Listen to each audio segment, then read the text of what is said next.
When I was younger, the question I always got, and I'm sure you all did too, was, what do you want to do when you grow up? Let me tell you a story. I moved out of Mineola many years back, but my parents ended up not liking it down south, so we moved back to Mineola just 3 years ago. And let me tell you, when I returned, the very first thing my classmates did was turn to that first grade yearbook where 6-year-old little me had declared that when I grow up, I want to bake cakes. And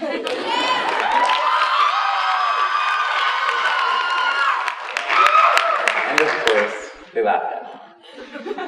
They would ask, why didn't you just say doctor, or firefighter, or simply baker? Well, you see, at 6½, I didn't want to be any regular baker or chef. I wanted someone to come to me and ask me to craft the most elegant wedding cake. To me, being able to design the most mesmerizing figure of the love between two people was a privilege of no other. At such a young age, we already questioned the many possibilities that this life has to offer. The question has never been, what can you do? But rather, what do you want to do?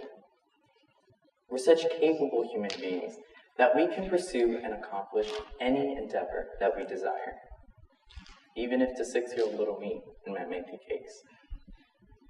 However, I realized a flaw to this idea, that in terms of our personal and professional potentials, the sky is the limit. What if I told you this is simply not the case? What if every person, every being, under varying circumstances, encounter contrasting potentials, but not because they're incapable, but because they're narrowed to a singularity of possibilities? A couple months ago, I happened to be playing with my little cousin, and reminiscing on all the times that I was asked the same question, I asked her, what do you want to do when you're older? And she replied, I want to be a painter. Mind you, just a couple of years ago, my little cousin traveled from Central America to the US with my aunt in search of a treatment to her blindness. And in that instant, I thought, imagine being an artist without being able to appreciate your own masterpieces. Picture yourself living in a world full of beautiful sounds, harmonies, voices so gentle and pure, but where you're trapped in silence and sullenness. Imagine not being able to turn to your mother and father every now and then to where your eyes meet, where a single squint and a warm smile speaks more than 1,000 I love yous. Imagine living in a whole country where you can't find a job to help support your family, where supporting them meant to feed them, and of course, to feed them meant to survive. In locations such as Central America, Africa, Southeast Asia, and the Middle East, there are men, women, and children who can't feed themselves, not only because of the continuing global imbalance in economic stability, but because their visual impairments limit all aspects of life. There are men, women, and children who can't pursue an education because a curable form of blindness completely hinders their ability to even read or write.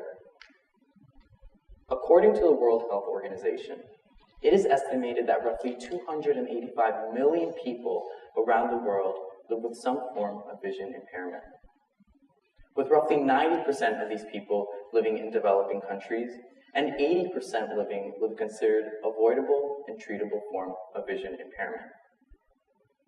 In locations such as Central America, poverty can be a cause and a consequence of blindness. The increased vulnerability and exclusion of an already at-risk population caused by the systematic cycle between poverty and blindness has constructed these detrimental social, economic, and even emotional and health-related effects. The chances of many going to school, for example, or securing a job, or ultimately enjoying family and social life are completely and utterly diminished by this rising global dilemma. I'm here to bring to light those living in the dark, to question and bring to rest why it is that 9 in 10 are living with a form of blindness that could potentially be cured and recovered. The most evident and frequent forms of curable vision impairment consist of cataracts. Now, as most of you may know, cataracts are defined by the clouding of the naturally clear lens of the eye. The cataract blocks the natural lens on our cornea that reflects light back into our eyes. If left untreated, which is usually the case with those affected in underdeveloped countries, the cataract progressively grows and grows, eventually leading to total blindness. Simple procedures involving basic antibiotics, laser-assisted surgeries, or even making a very small incision into the cornea of the eye has shown to completely replenish a patient's vision, even after decades of blindness. However, there's limited access to such treatments in locations such as the Middle East, Southeast Asia, or even South and Central America, all due to one main cause: a lack of public health resources. The reality is that in much of the developing world, the lack of public health resources has resulted in this surge of morbidity, but not only in the general population, but in the youth especially. A majority of blind, school-aged children are abandoned by the parents due to their inability to contribute to the family's goal of economic prosperity. They can't attend school or pursue a career to help sustain their families, all due to curable form of blindness.